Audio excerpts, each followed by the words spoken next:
Hi నమస్తే అండి.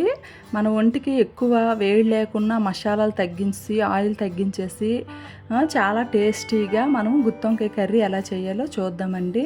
చాలా ఎక్కువ ఎండలు ఉన్నాయి కదండి, అందుకని నేను మసాలాలు ఆయిల్ తగ్గించి చేస్తున్నాను.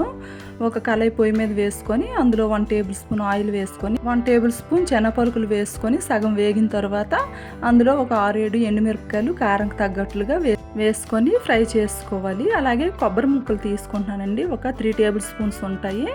అలాగే జీడిపప్పు కూడా ఒక 3 టేబుల్ స్పూన్ జీడిపప్పు వేసుకొని బాగా ఫ్రై చేసుకోవాలి. 5 లవంగాలు, దాల్చిన చెక్క వేసుకుంటున్నానండి. అల్లం వెల్లుల్లి కూడా వేసుకుంటున్నాను, బాగా వేయించుకొని. అలాగే కరివేపాకు, పచ్చి కరివేపాకు కొద్దిగా వేసుకుంటున్నానండి. 2 టమాటీలు చిన్న చిన్న పీసెస్గా కట్ చేసుకొని వీటిని కూడా వేసుకొని కొంచెం మెత్తపడేంత వరకు వేయించుకొని వీటిని మనము వేరే ఒక మిక్సీ జార్లో తీసేసుకోవాలి. కొంచెం చల్లారిన తర్వాత మనం మిక్సీ పట్టేసుకొని పక్కన పెట్టేసుకుందాం. అదే కళాయిలో ఒక 4 స్పూన్ల వరకు ఆయిల్ వేసుకొని పోపు దినుసులన్నీ వేసుకోవాలి. శనగపప్పు, మినపప్పు, ఆవాలు, జీలకర్ర, కరివేపాకు, పచ్చిమిరపకాయలు ఒక 3 వేసుకుంటున్నానండి. వీటన్నింటినీ బాగా వేయించుకొని అందులోనే ఉల్లిపాయలు వేసుకుంటున్నానండి. ఉల్లిపాయలు కొంచెం ఎక్కువగా వేసుకుంటున్నాను, ఒక 4-5 ఉల్లిపాయలు చిన్నగా కట్ చేసుకొని వేయించుకుంటున్నాను. ఇదిగోండి, ఇక్కడ నేను ముందుగానే వంకాయలు ఘాట్లు పెట్టేసి వాటర్లో ఉప్పు వేసేసి అందులో కట్ చేసి వేసేసుకున్నాను. ఈ వంకాయల్ని మనం వేగుతున్న ఉల్లిపాయల్లోని వేసేసుకోవాలి. ఉల్లిపాయలు ఎక్కువగా వేయించాల్సిన అవసరం లేదండి, మనకి ఈ వంకాయలతో పాటుగా ఉల్లిపాయలు వేగుతాయి.